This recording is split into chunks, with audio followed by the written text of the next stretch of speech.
வணக்கம் நண்பர்களே. இங்கிலாந்து இலங்கை அணிகளுக்கு இடையிலான மூன்றாவது மிருதியமான டெஸ்ட் போட்டி லண்டன் ஓவல் மைதானத்தில் நாளைய தினம் பிற்பகல் 3:30க்கு ஆரம்பிக்க போகுது. இந்த போட்டியின் மீதுதான் இப்போது எல்லோருடைய எதிர்பார்ப்பும். இலங்கை அணி ஒரே ஒரு வெற்றியை, அந்த இறுதி ஆறுதல் வெற்றியை பெற்றுக்கொண்டு நாடு திரும்புமா, இல்லாவிட்டால் இந்த வெற்றியையும் பெற முடியாமல் தான் போக போகிறதா? இந்த கேள்வியோடு நாங்கள் எதிர்பார்த்திருக்க இங்கிலாந்து அணி தன்னுடைய 11 கொண்ட அணியை அறிவித்து விட்டது. இதுதான் தங்களுடைய அணி என்று சொல்லி இங்கிலாந்து உறுதிப்படுத்தி இருக்கிறது. ஆனால் இலங்கை அணியால் இன்னமும் அந்த 11 கொண்ட அணி இந்த காணொலியை நான் உங்களுக்கு ஒளிப்பதிவு செய்யும் நேரம் வரை கிடைத்திருக்கவில்லை. ஆனால் இலங்கை அணியை பொறுத்தவரையில் எதிர்பார்த்த மாற்றம் ஒன்று தன்னுடைய பந்து வீச்சாளர் பட்டியலில் நிகழலாம் என்று சொல்லி கருதப்படுகிறது. கடந்த போட்டியை பொறுத்தவரை இலங்கை அணி எங்கே தவறு விட்டது என்று சொன்னால், இந்த டெஸ்ட் போட்டியின் 2 போட்டிகளிலுமே இலங்கை அணியின் துடுப்பாட்டம் தான் சரிந்திருந்தது. எனவே அதை மீள கொண்டு வருவதற்கு இலங்கை அணி தன்னுடைய துடுப்பாட்ட வரிசையை சரியான முறையில் பலப்படுத்த வேண்டும் என்பது ஒரு பக்கம் இருக்கு. இலங்கையின் துடுப்பாட்ட வீரர்கள், குறிப்பாக மூத்த வீரர்கள், தங்களுடைய அனுபவத்தை வெளிப்படுத்த வேண்டும் என்பது முக்கியமான ஒன்று. இங்கிலாந்து மிக நீண்ட காலத்துக்கு பிறகு தன்னுடைய மேலும் ஒரு இடதுகை வேகப்பந்து வீச்சாளரை கொண்டு வருகிறது. உயரமான ஜார்ஜ் ஹால் வருகிறார். அவரது வேகம் இலங்கைக்கு எப்படி சவாலாக அமையும் என்பது ஒரு பக்கம் இருக்கு. இலங்கைக்கு ஓவல் மைதானம் ராசியானது. ஆனால் ஆடியது ஒரே ஒரு போட்டி. முரளி, ஜெயசூரிய, அரவிந்த் டி சில்வா சேர்ந்து வெற்றி பெற்றுக் கொடுத்த 98ஆம் ஆண்டு போட்டி. 26 ஆண்டுகளுக்கு பிறகு இலங்கைக்கு இப்போதுதான் மீண்டும் லண்டன் ஓவல் மைதானத்தில் ஒரு போட்டி. இங்கிலாந்தை பொறுத்தவரையில் இந்த மைதானம் இங்கிலாந்துக்கு எவ்வளவு ராசியானது, இங்கிலாந்தின் வீரர்கள் யார் யார் இந்த மைதானங்களில் சிறப்பாக ஆடி இருக்கின்றார்கள் போன்ற விவரங்கள் எல்லாம் இந்த விரிவாக நாங்கள் பேசுவோம். இன்னொரு முக்கியமான விடயத்தை உங்களுக்கு ஞாபகப்படுத்த வேண்டும். இந்த போட்டி தொடரை பொறுத்தவரையில் ஜோ ரூட் மிக கலக்கலாக இலங்கைக்கு மிகப்பெரிய வில்லனாக இருந்து கொண்டிருக்கிறார். அவரை எவ்வாறு ஆட்டமிழக்க செய்வது, அவரது விக்கெட்டை யார் எடுப்பது, இப்படியான கேள்விகளோடு இலங்கை ஒரு பெரிய புதிரோடு தான் களமிறங்க போகிறது. இந்த லண்டன் ஓவல் டெஸ்ட் போட்டி பற்றிய முழுமையான விடயங்களை விவரமாக அரச போகிறோம். இது தவிர இன்னும் பல செய்திகள் இங்கே இருக்கின்றன. இலங்கையின் உள்ளூர் போட்டிகள், 23 வயதுக்குட்பட்ட கடக போட்டிகளும் தொடர்ந்து துடுப்பாட்டத்தில் கலக்கி வருகின்ற வியாஸ்கான், இன்னும் பிரகாசித்து வருகின்ற நட்சத்திரங்களை பார்க்க போகிறோம். கரீபியன் பிரீமியர் லீகில் கலக்கின்ற நட்சத்திரங்கள் சில பேரை பார்க்க போகிறோம். நியூசிலாந்து ஆப்கானிஸ்தான் அணிக்கு எதிராக ஆடுவதற்காக இந்தியாவுக்கு வந்து தரையிறங்கி இருக்கிறது. இது மட்டுமல்லாமல் இந்தியாவிலே திலீப் கிண்ண போட்டிகளின் முதல் நாள் என்று அங்கே கலக்கிய நட்சத்திரங்கள் சில பேரை பார்க்க போகிறோம். இப்படி பல்வேறு விடயங்கள், சுவாரஸ்யமான விடயங்கள் விரைவாக இந்த நாளின் காணொலிக்குள் செல்வோம் என்று மனுசனை வழங்கி டப் எங்களோடு சேர்ந்திருக்கின்றார்கள். கையிலே போன் இருக்கு.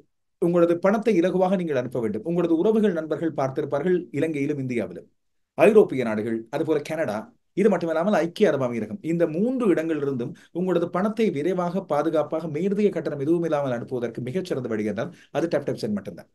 நீங்கள் லோஷன் 10 என்ற ப்ரோமோ கோடை பயன்படுத்தினால் உங்களுக்கு சலுகைகள் நிறைய இருக்கு. விரைவான பாதுகாப்பான பண பரிமாற்றத்துக்கு டப் சென்ட். வெளிநாட்டிலிருந்து பணம் அனுப்ப விரைவான வழி Tap Send. UK, Canada, France, Germany, Italy, Belgium உள்ளிட்ட நாடுகளில் இருந்து மொபைல் மூலம் நீங்கள் அனுப்பும் பணத்தை மறுநொடியில் இலங்கையின் வங்கி கணக்கில் பெறலாம். அனுப்பும் கூலி அறவிடப்படுவதில்லை. உயர் பெறுமதியில் எக்ஸ்சேஞ்ச் ரேட். உலகம் முழுவதும் 1 லட்சத்திற்கும் அதிகமான யூசர்களை கொண்ட டாப் சென்ட் ஆப்பினை இன்றே டவுன்லோட் செய்யுங்கள். மேலதிக சலுகைகளை பெற LOSHAN10 என்கிற ப்ரோமோ கோடை பயன்படுத்துங்கள். டப்பென பணம் அனுப்பிட டப்பென ஐடியா டாப் சென்ட். இப்போது வழமை போல உங்களுக்கான இன்றைய நாளின் கேள்வி. இன்றைய கேள்வி ஓரளவு இலகுவானது. கொஞ்சம் ரிவைண்டில் நீங்கள் போக வேண்டி இருக்கும். இலங்கை அணிக்கு அடுத்த புதிய பயிற்றுவிப்பாளர் யார்? அவர் வெளிநாட்டிலிருந்து வரப்போகிறாரா, இல்லாவிட்டால் ஜெயசூரிய போல உள்நாட்டிலிருந்து கண்டுபிடிக்கப்பட்ட ஒருவராக இருப்பாரா? இப்படியான கேள்விகளோடு நாங்கள் பார்த்திருக்க இலங்கையின் முதலாவது வெளிநாட்டு பயிற்றுவிப்பாளர் யார் என்ற கேள்வியை தான் உங்களுக்கு நான் கேட்கிறேன். இலங்கையின் முதலாவது வெளிநாட்டு பயிற்றுவிப்பாளர் யார்? அவர் எந்த நாட்டை சேர்ந்தவர்? விடைகளை நீங்கள் இப்போதே சொல்ல ஆரம்பியுங்கள். இந்த காணொலியின் கடைசியிலே விடை உங்களுக்காக வரும். இன்னும் என்னோடு சேர்ந்து உங்களுக்கான குடு ஏசியை கொண்டு வருகின்றார்கள். அப்படி ஜில்னு இருக்கின்ற ஏசியாக இருந்தால் அது நிச்சயமாக ஃபேமஸ் இன்வெர்ட் ஏசி தான். இந்த வெக்கையான காலத்திலே வியர்த்து கழைத்து அதிலேயே பாதி சக்தி போய்விடும் என்று இருக்கும்போது மின்சார சக்தி 60% சேமித்து ஜப்பானிய தொழில்நுட்பத்தோடு இப்பொழுது உங்களுக்கு கிடைக்கிறது ஃபேமஸ் இன்வெர்ட் ஏசி. இந்த ஃபேமஸ் இன்வெர்ட் ஏசி ஷோரூம் இருக்கிறது, காட்சி அறை இருக்கிறது லிபர்டி பிளாசா கொள்ளுப்பட்டியில். நீங்களும் போய் பாருங்கள். மறக்காமல் ARV லோஷன் ஸ்போர்ட்ஸோடு நாங்கள் இணைந்திருக்கிறோம் என்று சொல்லுங்கள். சப்ஸ்கிரைப் பண்ணி இருப்பதாக சொன்னால் தனிச்சலுகை, ARV லோஷன் ஸ்போர்ட்ஸின் ரசிகர்கள் என்று சொன்னால் அதுக்கு தனிச்சலுகை உங்களுக்காக இருக்கும். மறந்துடாதீங்க. Famous invert AC. Famous invert AC அறிமுகப்படுத்துகிறோம். இலங்கையின் மிகச்சிறந்த விலையில் இன்வெர்ட் ஏசி. ஜப்பானிய தொழில்நுட்பத்தில் 100% காப்பர் வைண்டிங்குடன் 60% மின்சாரத்தை சேமித்திடுங்கள். தரமான நம்பிக்கையுடன் 5 வருட உத்தரவாதத்துடன் அனுபவித்து மகிழ குழுமையுடன் இருந்திடுங்கள். பணத்தை சேமித்திட இன்றே மிகச்சிறந்ததை தெரிவு செய்யுங்கள். Famous invert AC. Your comfort our priority. Oval மைதானம் இங்கிலாந்து முதல் தடவையாக இலங்கையிடம் இங்கிலாந்தில் வைத்து தோற்ற மைதானம். அதன் காரணமாக என்னவோ இலங்கைக்கு அதற்கு பிறகு சென்ற எந்த தொடரிலும் ஒரு டெஸ்ட் போட்டி தானும் அந்த ஓவல் மைதானத்தில் வழங்கப்படவில்லை. தோல்வி அப்படியான ஒரு தோல்வி. அந்த தோல்விக்கு முன்னதாக இங்கிலாந்து மிகப்பெரிய ஜம்பம் என்று சொல்வார்களே அந்த கர்வத்தோடு இருந்தது. இலங்கை அணியை இலகுவாக தரைமட்டமாக்கி விடுவோம் என்று சொல்லி பெரிய கர்வத்தோடு இருந்த அவர்களுக்கு மரணாடி ஒன்று விழுந்தது. யாரும் எதிர்பார்க்கவில்லை ஒற்றை டெஸ்ட் போட்டி. அப்போதான் இலங்கை 96ஆம் ஆண்டு உலக கிண்ணத்தை வந்த அந்த மகுடத்தோடு உலக சாம்பியனாக போயிருந்தது. அர்ஜுன ரணதுங்கவோ இனியோரோ மட்டம் தட்டுவதற்கு இணங்குவதில்லை. ஆனால் அதற்காக பெரிதாக பீற்றிக் கொள்ளவில்லை. ஜெயசூரிய மிகச்சிறப்பான ஃபார்மில் இருந்தார். அரவிந்த இங்கிலாந்து ஆடுகளங்களில் ஏற்கனவே ஆடிப்பழகியவர். 95 பருவகாலத்தில் கூட அங்கே சென்று மிகச்சிறப்பாக ஆடிவிட்டு வந்திருந்தார் தன்னுடைய அணிக்காக, கென்ட் அணிக்காக. எனவே அப்படிப்பட்ட அணி வீரர்கள் இருந்த ஃபார்முக்கும் முரளி என்ற ஒரு மாயாஜார் சுழல் பந்து வீச்சாளர் இருந்த வேளையிலும் கூட ரணதுங்க அமைதியாக இருந்தார். இறுதியாக இலங்கை வென்றது அபாரமான வெற்றி. யாருக்கும் மறக்க முடியாத ஒரு கோலாகலமான வெற்றி. அந்த வெற்றிக்கு பிறகு இலங்கை இன்னும் பல்வேறு மைதானங்களில் ஆடியது. லீட்ஸ் மைதானத்தில் வெற்றியை பெற்றது. லோர்ட்ஸ் மைதானத்தில் அண்மை காலம் வரை இலங்கை தோற்காமல் இருந்தது. எட்ஜ்பாஸ்டன் மைதானம் இலங்கைக்கு ராசியான ஒரு மைதானமாக தெரிந்தது. ஆனால் ஓவல் மைதானத்தில் மட்டும் ஆட கிடைக்கவில்லை. இந்த மைதானம் தான் இங்கிலாந்திலே அதிகமாக சுழல் பந்து வீச்சாளர்களுக்கு சாதகமான மைதானம் என்று சொல்லப்படுகின்ற மைதானம். அப்படி இருக்கும்போது இம்முறை 3வது மிருதியமான போட்டி இலங்கைக்கு வேண்டாம் என்று வெறுத்து போகின்ற அளவுக்கு மோசமான ஒரு தொடராக அமைந்து கொண்டிருக்கின்ற இந்த தொடரில் அப்படி சொல்ல முடியாது இல்லையா? ஓரளவுக்கு இலங்கை வீரர்கள் மிகச்சிறப்பாகவே ஆடி இருந்தார்கள். இடையிடையே கமிந்து மெண்டிஸ் கலக்கி இருக்கின்றார். அசித் பெர்னாண்டோ தரப்படுத்தலில் மேல் நோக்கி வந்திருக்கின்றார். இடையிடையே ஒரு சில துடுப்பாட்டு பெறுவர்களை பார்த்தோம். தனஞ்சய டி சில்வா கூட முதல் போட்டியில் சிறப்பாக ஆடியிருந்தார். அதுபோல மிலான் ரத்தாங்க இந்த தொடரின் கண்டுபிடிப்பு என்று நாங்கள் நிச்சயமாக சொல்லக்கூடியவர். ஆனால் ஒட்டுமொத்தமாக அணியாக பார்க்கும்போது 2 போட்டிகள் தோற்று தொடரை இழந்துவிட்டோம். இது 3வது மிருதியமான போட்டி. இங்கிலாந்து சில வேளைகளில் வெள்ளி அடிக்கலாம். இலங்கை ஆறுதல் வெற்றியோடு பெற்றுக்கொள்ளலாம். இந்த ஆறுதல் வெற்றி தான் இப்போதைக்கு தேவை என்று சொல்லி கருதக்கூடிய அளவுக்கு இலங்கையின் ரசிகர்கள் மிக ஏமாந்து போயிருக்கின்றார்கள். எனக்கு அடிக்கடி நண்பர்கள் நிறைய பேர் சொல்வார்கள், don't over estimate your team. குறிப்பாக இந்திய நண்பர்கள், இல்லாவிட்டால் இந்திய ரசிகர்கள் சொல்வார்கள், நான் எஸ்டிமேட் தான் பண்றப்ப அதுல ஓவர் எஸ்டிமேட் எதுவுமே கிடையாது. அப்படி இருக்கும் போதே எஸ்டிமேட் கூட பண்ணக்கூடாதா? அதுக்காக நான் அண்டர் எஸ்டிமேட் பண்ண மாட்டேன். ஓவர் எஸ்டிமேட் என்று நாங்கள் நினைப்பது, இல்லாவிட்டால் நீங்கள் நினைப்பது, அதுக்கான முக்கியமான காரணம் என்னன்னு சொன்னால் இலங்கையின் துடுப்பாட்ட அனுபவத்தை வைத்துக் கொண்டு இலங்கையின் வீரர்கள் அனுபவம் வாய்ந்தவர்கள் அடிப்படையில் அவர்களை பற்றி நாங்கள் ஓரளவுக்கு இவர்கள் மீது நம்பிக்கை வைக்கிறோம் என்று சொல்லும் போது அது இலங்கையை பிடிக்காத ஒரு சிலருக்கு அது பார்க்கும்போது இது ஓவர் எஸ்டிமேட் போல தெரியலாம். ஆனால் ஒரு நாள் நாங்கள் ஓவர் எஸ்டிமேட் பண்ணுவது கிடையாது. எப்போதும் எங்களை அண்டர்டாக்ஸாக வைத்துக் கொள்வதில் எங்களுக்கு ஒரு சந்தோஷம். காலையில் நியூசிலாந்துக்கு எதிராக ஆடப்பட போகிற 2 டெஸ்ட் போட்டிகள் நிச்சயமாக நாங்கள் தான் ஃபேவரிட்ஸ். அதுல எந்த பேச்சும் இல்லை. அது பிறகு பார்ப்போம். ஓவல் டெஸ்ட் போட்டி இலங்கை ஓவல் மைதானத்தில் ஆடினாலும் கூட இலங்கை 98ஆம் ஆண்டுக்கு பிறகு ராசியான மைதானமாக சொன்னாலும் கூட இப்போது இங்கிலாந்து இருக்கின்ற நிலையில் இங்கிலாந்து பெற்றுக்கொண்ட 2 வெற்றிகள் இலங்கையின் துடுப்பாட்ட தடுமாற்றங்களோடு பார்க்கும்போது இங்கிலாந்துக்கு தான் சாதகத்தன்மை அதிகம். ஆனால் கடந்த போட்டிகளை விட இதிலே இலங்கைக்கு கொஞ்சம் சாதகத்தன்மையை கொஞ்சம் கூட்டி வைத்துக் கொள்வோம். நாங்கள் ஒரு 60க்கு 40 என்று சொல்லி நாங்கள் இங்கே பார்க்கலாம். சரி, இங்கிலாந்து லண்டன் ஓவல் மைதானத்தில் இந்த சரித்திரபூர்வ காலமாக எப்படி தன்னுடைய திறமையை வெளிப்படுத்தி இருக்கிறது, இங்கிலாந்தின் பெறுபர்கள் எப்படியாக இருக்கின்றன என்று பார்த்தால் இந்த கெனிங்டன் ஓவல் மைதானத்தில் லண்டனில் இங்கிலாந்து 105 டெஸ்ட் போட்டிகளை ஆடியிருக்கிறது. இதில் 45 போட்டிகளில் வெற்றி, 23 போட்டிகளில் இங்கிலாந்து தோற்று போயிருக்கிறது. இந்த லண்டன் ஓவல் மைதானத்தில் ஆடிய அணிகளில் வெளிநாட்டு அணிகளில் பாகிஸ்தான் மட்டும்தான் தோல்விகளை விட அதிகமான வெற்றிகளை பெற்றுக் கொண்டது. பாகிஸ்தான் 10 போட்டிகளை ஆடி இதில் 5 வென்றிருக்கிறது, 3 போட்டிகளை தோற்றிருக்கிறது. எனவே பாகிஸ்தான் பாணியிலான பந்து வீச்சாளர்களுக்கு, ஆனால் அங்கே வக்காய் யூனிஸ், அகீப் ஜாவேத், வசீம் அக்ரம் ஆகியோர் கலக்கி வந்து கொடுத்ததுதான் அப்படியான போட்டிகள். ஆனானப்பட்ட ஆஸ்திரேலியா கூட இங்கே 40 போட்டிகளை ஆடி 8 போட்டிகளை மட்டுமே வென்றிருக்கிறது, 18 போட்டிகளை தோற்றிருக்கிறது. பலம் வாய்ந்த மேற்கிந்திய தீவுகள் கூட அந்த காலத்தில் அவர்கள் வென்ற 6 போட்டிகளை தாண்டி இப்போது 7 போட்டிகளை தோற்று 16 போட்டிகளில் 6க்கு 7. தென்னாப்பிரிக்காவுக்கு இன்னும் படுமோசமான பெறுபர்கள் 16 போட்டிகளில் ஒரே ஒரு போட்டியில் வெற்றி, 8 போட்டிகளில் தோல்வி. இந்தியா இந்த மைதானத்தில் 15 டெஸ்ட் போட்டிகளை ஆடி 2 போட்டிகளில் வென்றிருக்கிறது, 6 போட்டிகளை தோற்றிருக்கிறது. இப்போதைக்கு 100க்கு 100 வெற்றி சதவீதம் கொண்டிருக்கின்ற ஒரே அணியாக இருப்பது இலங்கை மட்டும்தான். ஆடிய ஒரே ஒரு போட்டியில் வென்ற காரணத்தால் நாளைய தினம் ஆரம்பிக்கிற போட்டியில் தோற்று போனாலும் இலங்கையின் வெற்றி சதவீதம் 50 இருக்கும். அது பார்க்க போனால் இங்கிலாந்தை விட சிறப்பு தான். எனவே நாளைய தினம் போட்டி எவ்வாறானதாக இருக்க போகிறது, அதிலே இலங்கை அணி எவ்வாறான ஆதிக்கத்தை செலுத்த போகிறது, இல்லாவிட்டால் இங்கிலாந்து மிகச்சிறப்பான முறையில் எப்படி ஆடப்போகிறது என்ற விடயங்களை பார்க்கலாம்.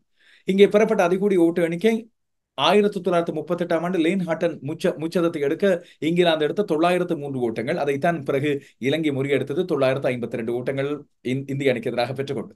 எனவே இந்த கெனிங்டன் ஓவல் என்ற சரித்திரபூர்வமான மைதானம் எவ்வாறான சாதகத்தன்மையை வழங்க போகிறது 2 அணிகளுக்கும், 2 அணிகளிலும் என்னென்ன மாற்றங்கள் நிகழலாம் என்று சொல்லி இங்கே கேட்டால், ஒரு பக்கம் இங்கிலாந்து நிச்சயமாக தங்களுடைய கடந்த போட்டியில் காஸ் அட்கின்சனும் ஜோ ரூட்டும் காட்டிய அந்த திறமை, இலங்கைக்கு அதே போல காஸ் அட்கின்சனோடு ஒப்பிட முடியாவிட்டாலும் மிலான் ரத்னாக்க, கமிந்து மெண்டிஸ் ஆகியோர் இளையவர்களாக தங்களது திறமைகளை வெளிக்காட்டியிருக்கின்றார்கள். இந்த மைதானத்தை பொறுத்தவரையில் இப்போது இருக்கின்ற ஆடுகளத்தின் தன்மைகளை பொறுத்தவரையில் ஸ்வீமும் ஸ்விங்கும் வேகப்பந்து வீச்சாளர்களுக்கு ஸ்விங் இருக்க போகிறது, வேகப்பந்து வீச்சாளர்களுக்கு சாதகமான தன்மை இப்போது இருக்க போகுது. ஆனால் சுழல் பந்து வீச்சுக்கு மிக முக்கியமாக ஓரளவு சாதகத்தன்மை வழங்கக்கூடியது. ஆனால் முரளி இங்கே 16 விக்கெட்டுகளை எடுத்தார் என்பதற்காக ஒரேடியாக நாங்கள் இது சுழல் பந்து வீச்சாளர்களுக்கு சாதகமான ஆடுகளம் என்று சொல்லி குறிப்பிட முடியாது. இப்போது இருக்க இந்த இங்கிலாந்தின் காலநிலை லேட் சம்மராக இருக்கிறது, கோடை காலத்தின் பிற்பகுதி. இதனால் துடுப்பாட்ட வீரர்களுக்கு சாதகத்தன்மையும் மாறி இருக்கிறது. ஓவல் மைதானம் கடந்த போட்டிக்கு ஆடப்பட்ட லோர்ட்ஸ் மைதானத்தை போலவே துடுப்பாட்ட வீரர்களுக்கு கொஞ்சம் சாதகத்தன்மையை வழங்கும். ஆனால் ஒவ்வொரு நாளும் முதல் ஒரு மணித்தியாலும் நிச்சயமாக அங்கே நிலவக்கூடிய ஓரளவு குளிரான சூழ்நிலையில் வேகப்பந்து வீச்சாளர்களுக்கு ஸ்விங் இங்கே இருக்க போகுது. அதுபோல 3ஆம் நாளுக்கு பிறகு சுழல் பந்து வீச்சாளர்களுக்கு சாதகத்தன்மை இருக்கும். லண்டன் லோர்ட்ஸ் மைதானம் போல ஒரே அடியாக பந்து உடைந்து திரும்ப, ஆனால் பந்து திரும்பக்கூடிய ஒரு வாய்ப்போடு துடுப்பாட்ட வீரர்கள் தங்களுக்கு வடமையை விட சாதகத்தன்மையை பயன்படுத்திக் கொள்வார்கள். நாணய சுழற்சியில் வெல்கின்ற அணி நிச்சயமாக முதலில் பந்து வீச போகிறது என்பது உறுதியாக நாங்கள் சொல்லக்கூடியது. முதல் போட்டியிலும் 2ஆம் போட்டியிலும் நாங்கள் எதிர்பார்த்ததை விட மாறி நடந்தது. கடந்த லோர்ட்ஸ் மைதான போட்டியை பொறுத்தவரையில் இங்கிலாந்து முதலில் துடுப்படுத்த ஆடியது, இலங்கை தான் நாணய சுழற்சியில் 2 போட்டிகளிலும் வென்றது. இலங்கை முதலில் செய்தது தவறு என்று சொல்லப்பட்டது. ஆனால் அந்த இடத்திலே இலங்கை அணி முதலில் துடுப்படுத்தாடி மோசமான ஊட்டங்களை பெற்றுக் கொண்டது என்பது வருத்தத்துக்குரிய ஒன்று. 2வது போட்டியில் இலங்கை முதலில் துடுப்படுத்தாடி இருக்க வேண்டும் என்று கருதப்பட்டது. ஆனால் தனஞ்சய டி சில்வா அதற்கான காரணத்தை சொன்னார். இப்போது தனஞ்சய டி சில்வா 2 போட்டிகளில் நல்ல பாடத்தை கற்றுக்கொண்டிருக்கின்றார் என்ற அடிப்படையில் உலக டெஸ்ட் சாம்பியன்ஷிப் போட்டிகளில் புள்ளிகளை எடுத்துக் கொள்ளவும், இந்த முதல் 2 போட்டிகளில் தோற்றத்தை தவிர்த்துக் கொள்ளவும் அவருக்கு கட்டாயமாக தேவைப்படுகின்ற ஒரு போட்டியாக இந்த போட்டி அமைப்போம். இலங்கை இறுதி நேரத்தில் தன்னுடைய 11 கொண்ட அணியை அறிவித்திருக்கிறது. இதில் 2 மாற்றங்களை செய்திருக்கிறது. கடந்த போட்டியிலிருந்து உள்ளே வருகின்றார்கள் குசல் மெண்டிஸ் மற்றும் விஸ்வ பெர்னாண்டோ. வெளியே அனுப்பப்பட்டிருக்கின்றார்கள் நிஷான் மதுஷ்க மற்றும் பிரபாத் ஜெயசூரிய.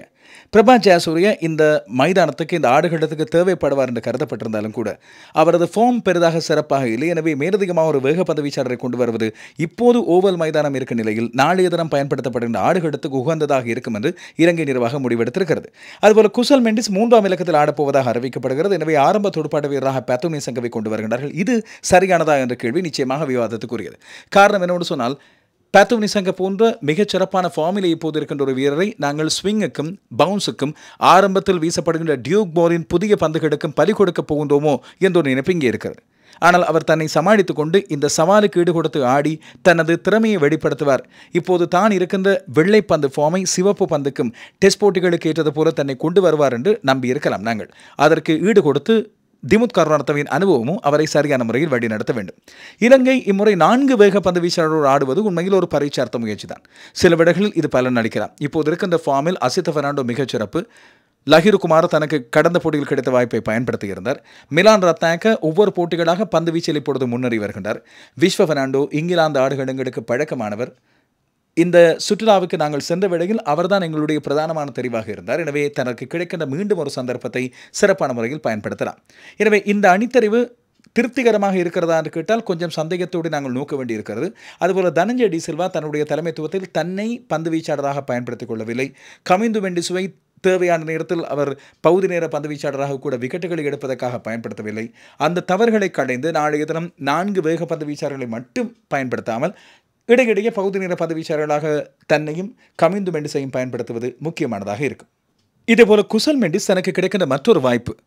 ஒரு போட்டி சறுக்கி இருந்தார், தொடர்ச்சியாக அவரது ஃபார்ம் விமர்சிக்கப்பட்டு வந்தது. 2வது போட்டியில் மற்ற துடுப்பாட்ட வீரர்களும் சறுக்கியதன் காரணமாக இப்போது நிஷான் மதுஷ்கவுக்கு பதிலாக கிடைத்திருக்கின்ற வாய்ப்பை மிகச்சிறப்பான முறையில் பயன்படுத்துவதில் தான் அவருடைய கிரிக்கெட் எதிர்காலம் இருக்கிறது. எனவே குசல் மெண்டிஸ் போன்ற தனக்கு வழங்கப்பட்ட வாய்ப்புகளை இதுவரைக்கும் பெரிய அளவில் சிறப்பான முறையில் பயன்படுத்தாத ஒருவர் தன்னுடைய இத்தனை கால வெளிநாட்டு அனுபவத்தை பயன்படுத்தக்கூடிய மிகச்சிறந்த ஆடுகளமாக இந்த 3ஆம் டெஸ்ட் போட்டிக்கான ஓவல் மைதானம் வழங்குகிறது. எனவே இந்த மைதானத்தை பொறுத்தவரையில் இங்கிலாந்து தன்னுடைய 11 கொண்ட அணியை அறிவித்துவிட்டது. அதிலே எந்த ஒரு பிரச்சனையும் இல்லை அவர்களுக்கு. ஒரே ஒரு மாற்றத்தை மட்டும் அவர்கள் செய்திருந்தார்கள். வெளியே வேகப்பந்து வீச்சாளர் மேத்யூ போட்ஸை அனுப்பி இப்பொழுது ஜாஷ் ஹால் என்ற புதிய வேகப்பந்து வீச்சாளர் உள்ளே கொண்டு வந்திருந்தார். அவர்களுக்கு இருக்கின்ற மிகப்பெரிய பலம் ஜோ ரூட்டின் துடுப்பாட்டம். இலங்கையை தொடர்ந்து வதைத்துக் கொண்டே இருக்கின்றார். 2 போட்டிகளில் இப்போதைக்கு 350 ஊட்டங்களை குவித்து விட்டார். அதுவும் ஸ்ட்ரைக் ரேட் 70க்கு கிட்டவா. கமிந்து மெண்டிஸ் 2 போட்டிகளில் 203 ஓட்டங்களை பெற்று இந்த தொடரில் 2வது கூடுதலான ஓட்டங்களை பெற்றுக் கொண்டவராக இருக்கின்றார். Jamie Smith 197, Dinesh Chandimal 177, Harry Brook 158, கஸ் அட்கின்சன் 152. இந்த இடத்திலே துடுப்பாண்டு வீரர்களோடு சேர்த்து சரிசமனாக ஓட்டங்களை எடுத்திருக்கின்ற கஸ் அட்கின்சன் தான் உண்மையில் இலங்கைக்கு மிகப்பெரிய வில்லன் ஜோ ரூட்டுக்கு அடுத்தபடியாக. ரூட் கிட்டத்தட்ட பாதி அளவு வித்தியாசத்தில் முன்னிலையில் இருக்கின்றார். இலங்கைக்கு ஏனைய முன்னணி துடுப்பாட்ட வீரர்கள் பெரிய அளவில் கை கொடுக்கவில்லை. இல்லாவிட்டு கன்சிஸ்டன்சி என்று சொல்லப்படுகிற தொடர்ச்சியாக ஓட்டங்களை பெறவில்லை. மிலான் ரத்தாயக் 144, தனஞ்சய டி சில்வா 135, ஆஞ்சலோ மேத்யூஸ் 123 என்ற ஓட்டங்களை எடுத்தாலும் இது இங்கிலாந்தை நிகர்க்கும் அளவுக்கு இலங்கைக்கு போதுமானதாக இருக்கவில்லை. ஆனால் இங்கிலாந்தின் தொப்போடும் தடுமாறி இருக்கின்றார். அவர்களது ஆரம்ப துடுப்பாட்டு ஜோடி பெரிய அளவில் பிரகாசிக்கவில்லை.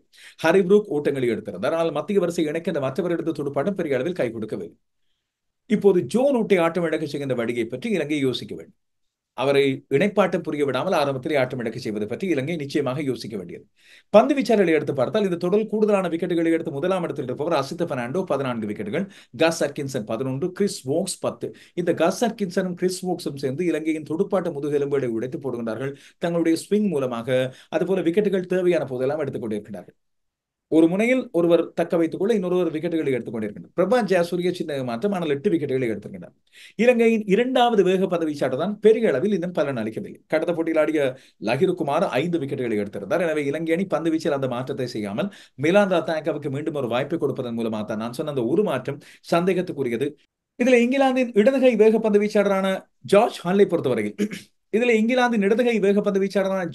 பொறுத்தவரையில் அவரது உயரமான பந்துகள் மேலே இருந்து வருகின்ற வேளையில் அது நிச்சயமாக ஓரளவு உயரம் குறைவான இலங்கையின் துடுப்பாட்ட வீரர்களுக்கு மிகப்பெரிய சிக்கலாக அமையும் என்று கருதப்படுகிறது. அவரது பந்து வீச்சு பாணி பெரிதாக யாரை ஞாபகப்படுத்தாவிட்டாலும் கூட அவரது பந்து இறுதியாக வீசுகின்ற அந்த ஸ்ட்ரைடு இல்லாவிட்டால் காலை பதித்து பந்தை பதிக்கின்ற அந்த விதம் முன்பு இங்கிலாந்துக்காக விளையாடி ஆஸ்திரேலியாவில் பிறந்த இங்கிலாந்துக்கு ஆடிய அலன் முலாலியை ஞாபகப்படுத்துவது போல இருக்கும். இங்கிலாந்து பெரிய அளவில் இடதுகை பந்து வீச்சாளர்களை பயன்படுத்தியதில்லை என்பது நாங்கள் டெஸ்ட் போட்டிகளில் கண்ட வரலாறு. இறுதியாக நாங்கள் பார்த்த வரைக்கும் ஓரளவுக்கு இங்கிலாந்துக்காக தெரிந்த அண்மை காலத்தில் ஆடிய வீரர்களில் அலன் முலாலி, ராயன் சைட்போட்டம் அவர்கள் எல்லாம் ஆடி இப்பொழுது 20 வருடங்களுக்கு கிட்ட ஆகிறது. அதுக்கு பிறகு அண்மை காலத்தில் சாம் கரானுக்கு பிறகு இப்பொழுது 3 ஆண்டுகளுக்கு பிறகு கொண்டு வரப்படுகிறார் ஜாஷாலிடமிருந்து ஒரு வெரைட்டி இங்கிலாந்துக்கு கிடைக்கும் என்று கருதப்படுகிறது. முதல் போட்டியில் ஆடிய வூட் இரண்டாவது போட்டியில் இல்லை, இரண்டாவது போட்டியில் ஆடிய பாட்ஸ் இப்போது இல்லை, இப்போது வருகின்றார் மூன்றாவதாக ஒரு மாற்றமாக ஜாஷா. இலங்கை வீரர்கள் எவ்வாறு இவரை கையாளுவார்கள் பார்ப்போம். அதே வேளையில் நண்பர்கள் நிறைய பேரது கேள்வி, ஜெஃப்ரி மெண்டஸைக்கு ஒரு வாய்ப்பு கொடுத்து பார்க்கலாமே என்று. அப்படியானால் யாரை நிறுத்துவது? இலங்கை அணி 2 வேக பந்து வீச்சாளர்கள் மிலான் ரத்தாயக்கவும் அசித்த பெர்னாண்டோடு மட்டும் ஆடுமா என்று கேட்டால் இல்லை, இங்கிலாந்து ஆடுகளங்களுக்கு இலங்கையின் 2 சுழல் பந்து வீச்சாளர்கள் போதாது. மாறாக இலங்கை இன்னும் ஒரு விடயத்தை செய்யலாம். கமிந்து மெண்டிஸும் தனஞ்சய டி சில்வாவும் இன்னும் அதிகமான ஓவர்களை வீச ஆரம்பிக்கலாம். அது கை கொடுக்கும் பகுதி நேர பந்து வீச்சாளர்களாக. மிதவேக பந்து வீசக்கூடிய மேத்யூஸ் அவரது உடற்தகுதி அவரது தோட்பட்டை உபாதையானது சிக்கலாக இருக்கும் என்ற அடிப்படையில் திமுத் கருணாரத்னவாவது ஒரு சில ஓவர்களை ஒரு சேஞ்சாக ஒரு மாற்றத்துக்கு ஒரு சில ஓவர்களை போட்டு பார்க்கலாம். இதுதான் இங்கிலாந்து ஆடுகளங்களுக்கு பொருத்தமானதாக இருக்கும். அசித்த பெர்னாண்டோ ஸ்ட்ரைக் ரேட் அவருக்கு இருக்கிறது 28.71. எனவே அந்த ஸ்ட்ரைக் ரேட்டுக்கு ஏற்றது போல அவர் சிறப்பான முறையில் பந்து வீசுவதற்கு அவருக்கு ஈடு கொடுத்து ஒரு முனையில் ஓட்டங்களை தவிர்த்துக் கொண்டே இருக்க வேண்டும். இங்கிலாந்து பெரிதாக பேஸ்பால் ஆட்டம் ஆடவில்லை, நீங்கள் பார்த்திருப்பீர்கள். ஆனால் அவர்களுக்கு பேஸ்பால் ஆட்டம் ஆடாமலே ஓட்ட வேகத்தை 4 வைத்துக் கொள்ளக்கூடிய அளவுக்கு அவர்களுக்கு ஓட்டங்கள் கிடைக்கின்றன. அந்த கட்டுப்பாட்டை இலங்கையின் பந்து வீச்சாளர்கள் சரியான முறையில் வழங்க வேண்டும் என்பதுதான் இலங்கைக்கு முன்னால் இருக்கின்ற ஒரு பெரும் சவால். இலங்கை இடையிடையே விக்கெட்டுகளை எடுக்க வேண்டும், பார்ட்னர்ஷிப் இணைப்பாட்டங்களை உடைக்க வேண்டும். இந்த விடயங்களில் இலங்கை தவற விடுகின்ற பட்சத்தில் இங்கிலாந்து அதை எடுத்துக்கொண்டு வந்துவிடும். இங்கிலாந்தை பொறுத்தவரையில் இந்த தொடரை 3-0 என்று வெல்லும் என்று பல பேர் இங்கே கருதி இருக்கின்றார்கள். குறிப்பாக அவர்களது சகலதுறை திறமை இது ஒரு மிக முக்கியமான விடயம். கஸ் அட்கின்சன், கிறிஸ் வோக்ஸ் 2 பேரும் இதை தாராளமாக வெளிப்படுத்தியிருக்கின்றார்கள். போதாக்குறைக்கு ஜோ ரூட்டும் ஜேமி ஸ்மித்தும் அந்த சகலதுறை வீரர்களின் பட்டியலில் இங்கே சேர்ந்து கொள்வார்கள். ஜோ ரூட் மீண்டும் ஒரு தடவை அதிகமான ஓட்டங்களை பெற்றுக் கொள்ளக்கூடிய ஒருவராக இருப்பார். தனஞ்சய டி சில்வா இலங்கைக்காக தன்னுடைய துடுப்பாட்டத்தை மிகச் சிறப்பான முறையில் அர்ப்பணிப்போடு வெளிப்படுத்த வேண்டிய ஒரு கட்டாயம். இதுபோல சில வேளைகளில் இந்த தொடரில் சரக்கினால் மேத்யூஸுக்கு இறுதி வெளிநாட்டு தொடராக இதுதான் அமையும். சந்திமால் ஓரளவு நம்பிக்கை தரக்கூடிய விதமாக துடுப்படுத்த ஆடுகிறார். திமுத் கருணாரத்ன இப்போது வரை கடந்த போட்டியில் ஒரு அரைச்சதம் எடுத்தது வரை ஒரு சின்ன மாற்றம் தான். அவருக்கு இன்னும் 7000 ஓட்டங்களை எட்டிப்பிடிக்க ஓட்டங்கள் தேவைப்படுகின்றன. இப்படி இருக்கும்போது இந்த மூத்த வீரர்கள் தான் தங்களுடைய மிகச்சிறந்த வெளிப்பாடுகளை இங்கே கொண்டு வர வேண்டும். கஸ் அட்கின்சனும் மிலான் ரத்னாயக்கவும் இந்த தொடரின் 2 கண்டுபிடிப்புகள் 2 அணிகள் இருந்து நாளைய தினம் ஜாஷால் அவருடைய தன்னுடைய வேகப்பந்து வீச்சு மூலமாக தன்னையும் இன்னும் வெளிப்படுத்த போகிறாரா என்ற ஒரு விடயம் இங்கே இருக்கிறது. அதுபோல ஒலிப்போ 2 போட்டிகளை வந்து கொடுத்து விட்டார். ஆனால் அவருடைய தலைமைத்துவம் இன்னும் சிறப்பாக இருந்திருக்கலாம் என்பது இங்கிலாந்தில் இருக்கின்ற விமர்சனங்கள். இதுதான் இங்கிலாந்து வென்று கொடுத்தாலும் இன்னும் போதாது. ஒப்பீட்டளவில் பென் ஸ்டோக்ஸுக்கு உபதலைவராக வருகின்ற அளவுக்கு அவருடைய தலைமைத்துவம் போதாது என்று சொல்லி விமர்சனங்கள் வர ஆரம்பித்திருக்கின்றன. குறிப்பாக பந்து வீச்சாளர்களை மாற்றுவது, அக்ரெசிவான களத்தடுப்பாளர்களை ஆக்ரோஷமான முறையில் இலங்கைக்கு நெருக்கடி கொடுக்கின்ற விதத்தில் உருவாக்குவது போன்ற விதங்களில் அவர் இன்னும் முன்னேற வேண்டும் என்று சொல்லி சொல்லப்படுகிறது. அவதானித்திருப்போம் நாளிதான். தனஞ்சய டி சில்வாவின் தலைமைத்துவம் நிச்சயமாக விமர்சனத்துக்குரியது. இந்த தொடரில் இதுவரைக்கும் அவர் தலைமைத்துவம் பண்ணிய விதம் அவ்வளவு தூரம் போதாது என்றே நாங்கள் கருத வேண்டியிருக்கிறது. வெற்றி பெறுவது மட்டுமல்ல, தோல்வியுறும் போதும் கூட போராடி தோற்கின்ற விதம் முதல் போட்டியில் இருந்தது. ஆனால் அது கமிந்து மெண்டிஸ் என்ற ஒருவராலும், மிலான் ரத்னாயக்க என்ற ஒருவராலும், தனஞ்சய டி சில்வா என்ற துடுப்பாட்ட வீரராலும் கொண்டு வரப்படும். தனஞ்சய டி சில்வா தலைமைத்துவத்திலேயே தன்னுடைய தலைமைத்துவ பந்து வீச்சு மாற்றங்கள், கடத்தரப்பு மாற்றங்கள், அதுபோல இடையிடையே துடுப்பாட்ட வீரர்களுக்கு நெருக்கடி கொடுக்கின்றது போன்ற விதங்கள் குறித்து இன்னும் தனது அனுபவத்தை வளர்த்துக் கொள்ள வேண்டும் என்பது உண்மை. எனவே நாளை ஆரம்பிக்கின்ற டெஸ்ட் போட்டி இங்கிலாந்து தான் மீண்டும் ஃபேவரிட்ஸாக உள்ளே களமிறங்குகிறது. இலங்கை தன்னுடைய போராட்ட குணத்தை வெளிப்படுத்த வேண்டியிருக்கு. திமுத் காரணத்தை உங்களிடமிருந்து எக்கச்சக்கமான ஓட்டங்கள் தேவைப்படுகின்றன. அதுபோல இலங்கை வீரர்கள் யாராவது ஒருவர் பெரிய சதம் ஒன்றுக்கு செல்ல வேண்டும் என்பதுதான் இப்போது எதிர்பார்க்கப்படுகின்ற விடயம். கமிந்து மெண்டிஸ் முதல் போட்டியில் பெற்றுக் கொண்டதைப் போல இலங்கை அணி வீரர்கள் ஒருவர் இல்லாவிட்டால் இருவர் சதங்களை அடித்துதான் இந்த போட்டியில் சவால் ஒன்றை விடுக்க வேண்டும் இங்கிலாந்துக்கு. பார்த்திருப்போம். நாளைய தினம் பிற்பகல் 3:30 ஓவல் டெஸ்ட் போட்டி. இதனில் இப்போது ஸ்காட்லாந்து சுற்றுலாவில் இருக்கின்ற ஆஸ்திரேலியா இனி இங்கிலாந்துக்கு வரப்போகிறது 2020 தொடர், அதுக்கு பிறகு ஒரு நாள் தொடர் ஆகியவற்றில் ஆடுவதற்கு.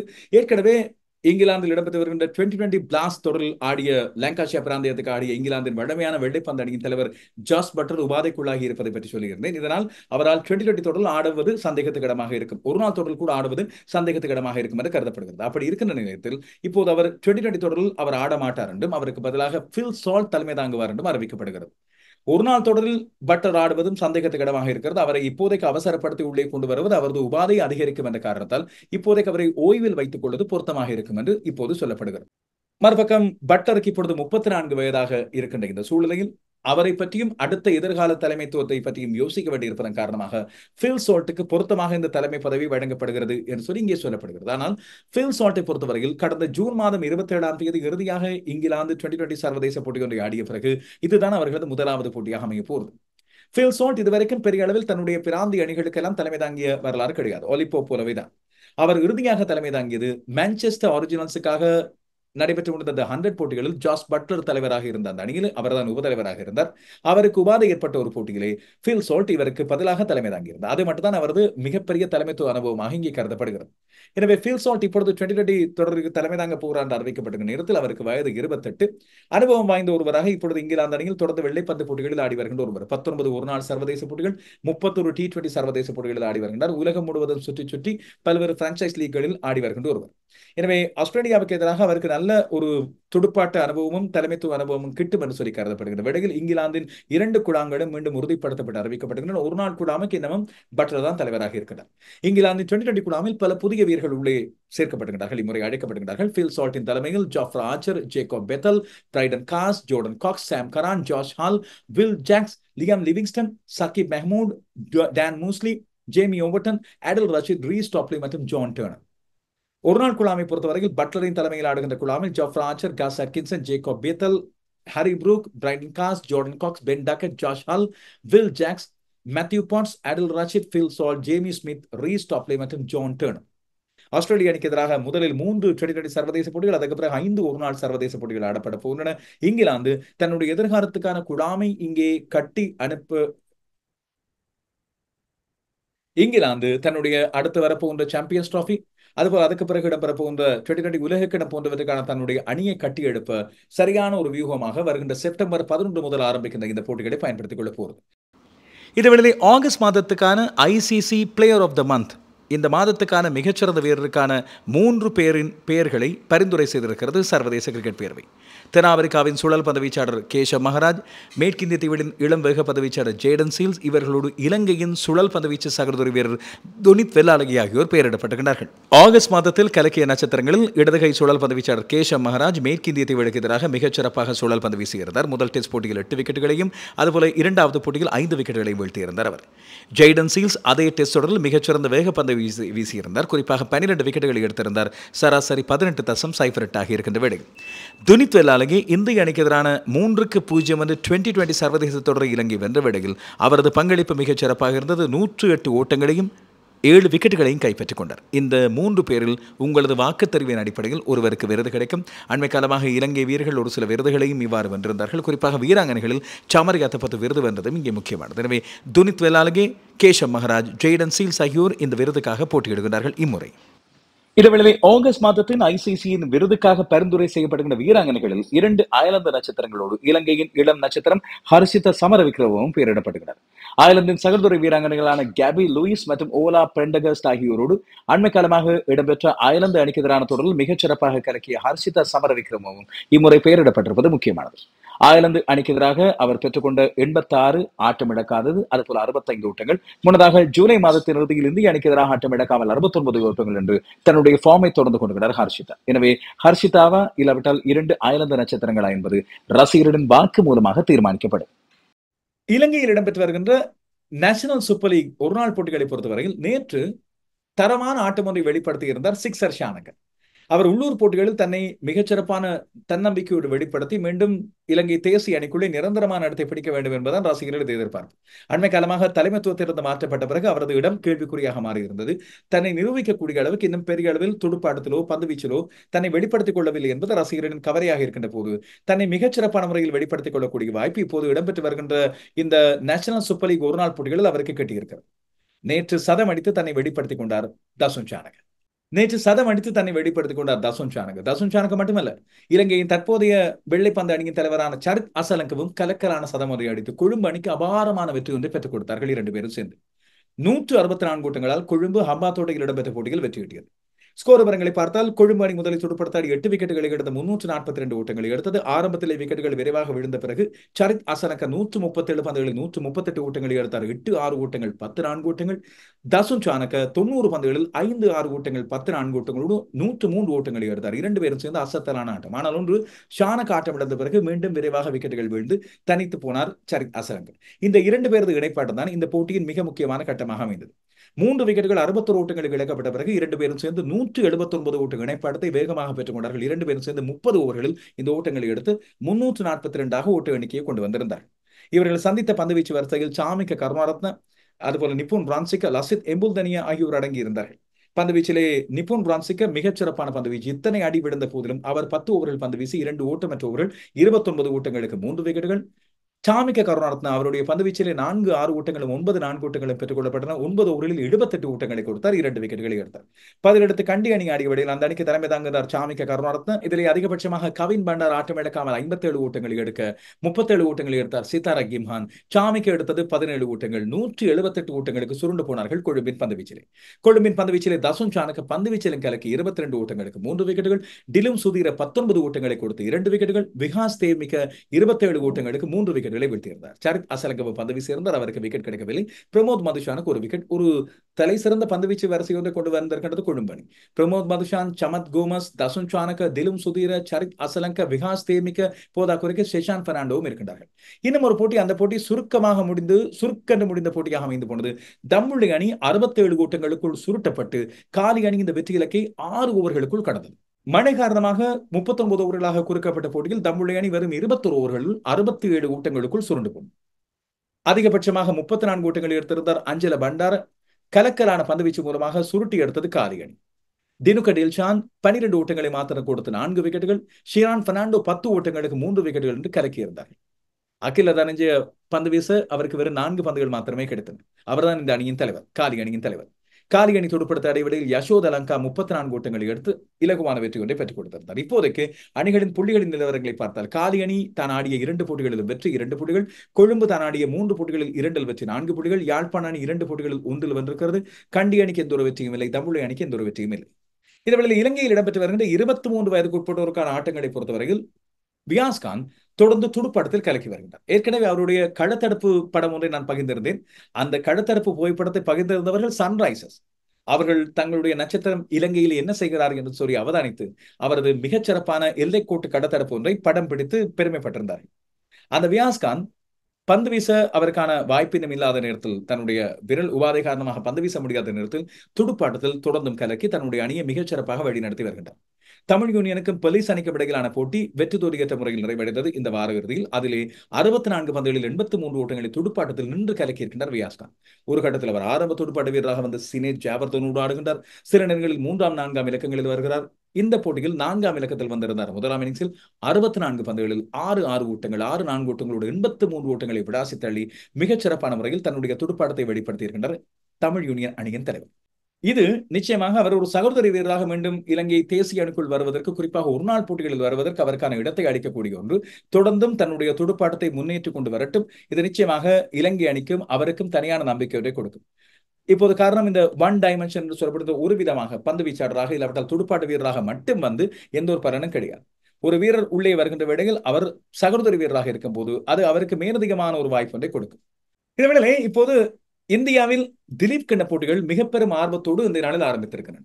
4 அணிகளாக பிரித்து 4 இளையோர் இந்திய அணியின் எதிர்காலத்தின் நட்சத்திரங்கள் என்று கருதப்படுகின்றோருக்கு தலைமைத்துவ பதவி வழங்கி, ரோஹித் சர்மா, விராட் கோலி, பும்ரா, ஷமி போன்றோருக்கு சற்று ஓய்வு ஒன்றை கொடுத்து, அஸ்வினும் கூட ஓய்வு ஒன்றை கொடுத்து இந்த இளைய வீரர்களை அவதானித்துக் கொண்டிருக்கிறார்கள் தேர்வாளர். பெங்களூரில் இன்றைய நாளில் இந்தியா ஏ மற்றும் இந்தியா பி அணிகளுக்கு இடையிலான போட்டி ஆரம்பித்தது. இந்தியா ஏ நாணய சுழற்சியில் வந்து முதலில் கடத்தரப்பில் ஈடுபட தீர்மானித்தது. இந்தியா பி முதலில் துடுப்படுத்தாடியது. 7 விக்கெட்டுகளை இழந்து 202 ஓட்டங்களை எடுத்தது இன்றைய நாளில் நாட்டு முடிவில். எதிர்பார்த்த ஒரு சில நட்சத்திரங்கள் சறுக்கியிருந்தார்கள். குறிப்பாக ஜெய்ஸ்வால் 30 ஓட்டங்களை எடுத்திருந்தார். அந்த அணியின் தலைவர் அபிமானி ஈஸ்வரன் 13 ஓட்டங்களை எடுத்தார். ஆனால் முஷீர் கான், இந்த இளையவர் ஆட்டம் இழக்காமல் 105 ஓட்டங்களை எடுத்து இன்றைய நாளில் நட்சத்திரமாக மாறியிருந்தார். 227 பந்துகளில் 2 6 ஓட்டங்கள், 10 4 ஓட்டங்கள். தன்னுடைய அண்ணன் சஃப்ராஸ் கான் போல மிகச்சிறப்பான முறையில் ஆடி இருக்கின்றார். ஆட்டம் இழக்காமல் 105 ஓட்டங்கள். ஆனால் அண்ணன் சஃப்ராஸ் கான் 9 ஓட்டங்கள், ரிஷப் பண்ட் 7 ஓட்டங்கள் மாற்றும். நிதிஷ்குமார் ரெட்டி 0 முதல் பந்திலே ஆட்டம் இழந்திருந்த ஆகாஷ் தீப் அடுத்தடுத்து பண்டையும் நிதிஷ்குமார் ரெட்டியை மாற்றம் இழக்க செய்திருந்தார். வாஷிங்டன் சுந்தரம் ஓட்டம் எதுவும் பெறாமல் ஆட்டம் இழந்தார். சாய் கிஷோர் 1, நவ்தீப் சைனி இப்பொழுது நல்ல இணைப்பாட்டத்தை வழங்கிக் கொண்டிருக்கிறார் முஷீர் கானுக்கு. இந்த நாளில் இந்த 2 பேரும் சேர்ந்துதான் இப்போது 108 ஓட்டு இணைப்பாட்டு மூலமாக 7 விக்கெட்டுகளை எடுத்து 94 ஓட்டங்களோடு தடமாறிக் கொண்டிருந்த இந்தியா பியை காப்பாற்றிக் கொண்டிருக்கிறார்கள். இந்தியா ஏயின் பந்து வீச்சு மிகச் சிறப்பாக இருந்தது ஆரம்பம் முதல். இதிலே கலீல் அகமது 2 விக்கெட்டுகளையும், ஆகாஷ் தீப் 2 விக்கெட்டுகளை வீழ்த்தியிருந்தார்கள். ஆவேஷ் கானும் 2 விக்கெட்டுகள். இந்த 3 வேக பந்து வீச்சாளர்களும் ஆடுகளத்தின் தன்மையை பயன்படுத்தி கலக்கியிருக்கிறார்கள்.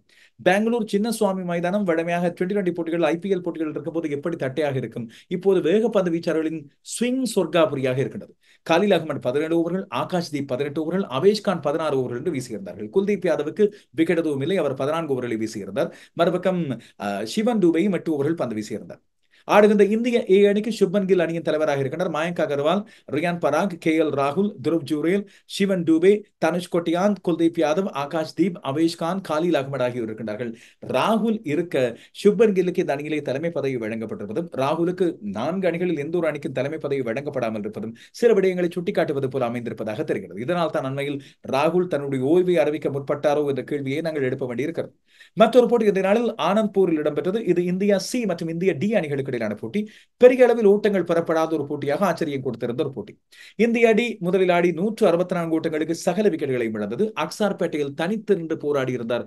மற்ற நட்சத்திரங்கள் சறுக்கிய வேளையில் 118 பந்துகள் நின்று ஆடி வேகமாகவும் அதே வேளையிலே தன்னுடைய அணிக்கு பொறுப்புணர்ந்து விக்கெட்டுகளை கொடுக்காமலும் நின்று ஆடியிருந்தார். 118 பந்துகளில் 86 ஓட்டங்கள், 6 ஓட்டங்கள், 6 4 ஓட்டங்களோடு பாருங்கள். துடுப்பாட்ட வரிசை சறுக்கியதை பாருங்கள். அத்தர்வா டைடே 4, யாஷ் துபே 10, ஸ்ரேயாஸ் ஐயர் அணியின் தலைவர் 9, தேவ்தத் படிக்கல் 0, ரிக்கி பூய் 4, ஸ்ரீகர் பரத் 13 என்று கிடைத்த வாய்ப்புகளை பயன்படுத்திக் கொள்ள முடியாமல் இவர்கள் சறுக்கியிருந்தார்கள். 86 ஓட்டங்களை எடுத்திருந்தார். அக்சார்பேட்டையில் 48 ஓவர்கள் 3 பந்துகள் மட்டுமே இந்த அணியின் இன்னிங்ஸ் நீடித்தது.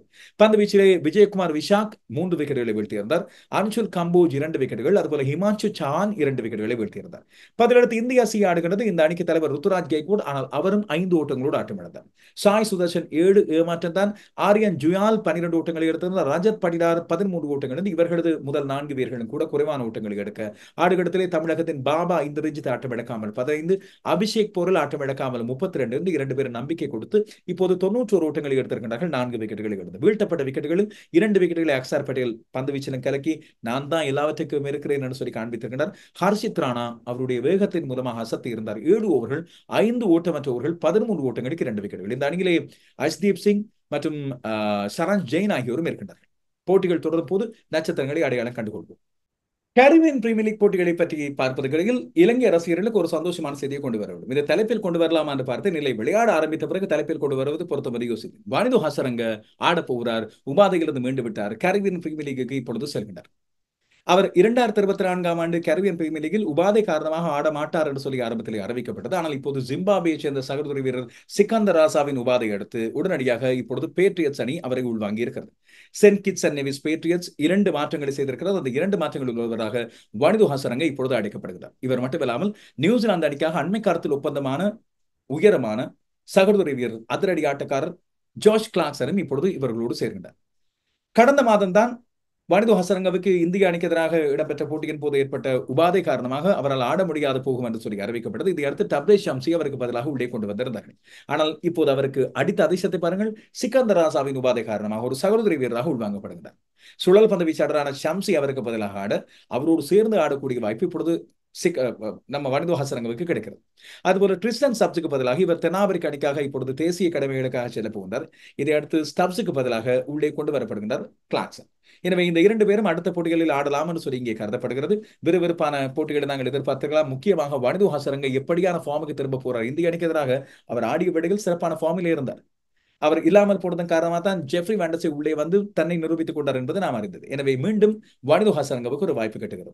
இப்படியான நேரத்தில் தான் நேற்றைய நாளில் இடம்பெற்ற ஓட்டங்கள் மழையாக குவிக்கப்பட்ட இல்லாவற்றில் மலையாக ஓட்டங்கள் குவிக்கப்பட்டு மழையாக சிக்ஸர்கள் பொடிந்த ஒரு போட்டியை பற்றி பார்க்க வேண்டும்.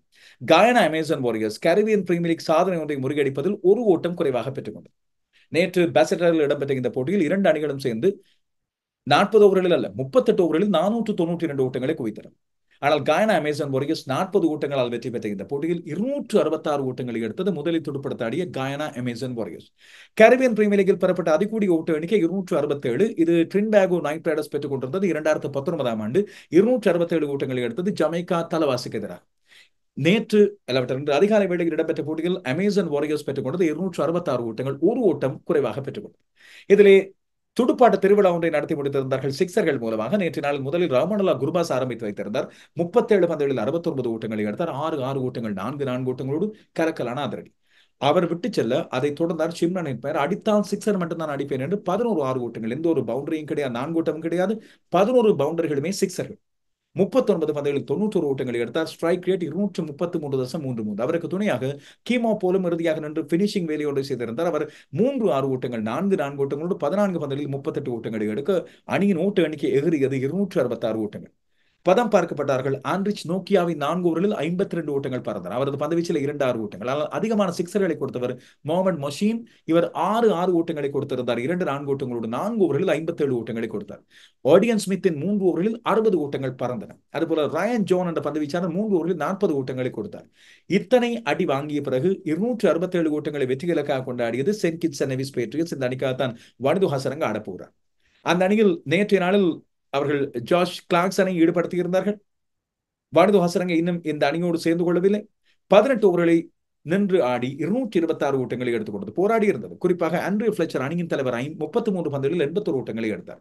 9 ஓட்டங்கள் 4 ஓட்டங்களோடு தனித்திருந்தவர் ஆடியிருந்தார். ஷெஃபேன் ரதர்ஃபோர்ட் 34 ஓட்டங்களை எடுத்திருந்தார். மிக்கேல் லூயிஸ் 21 பந்துகளில் 31 ஓட்டங்களை எடுத்தார். இது ஷெஃபேன் ரதர்ஃபோர்ட் 12 பந்துகளில் 3 ஓட்டங்கள் 3 ஓட்டங்களோடு கலக்கியிருந்தார். ஆனால் அவர்களால் பெற முடிந்தது 226 ஓட்டங்கள் மாத்திரமே.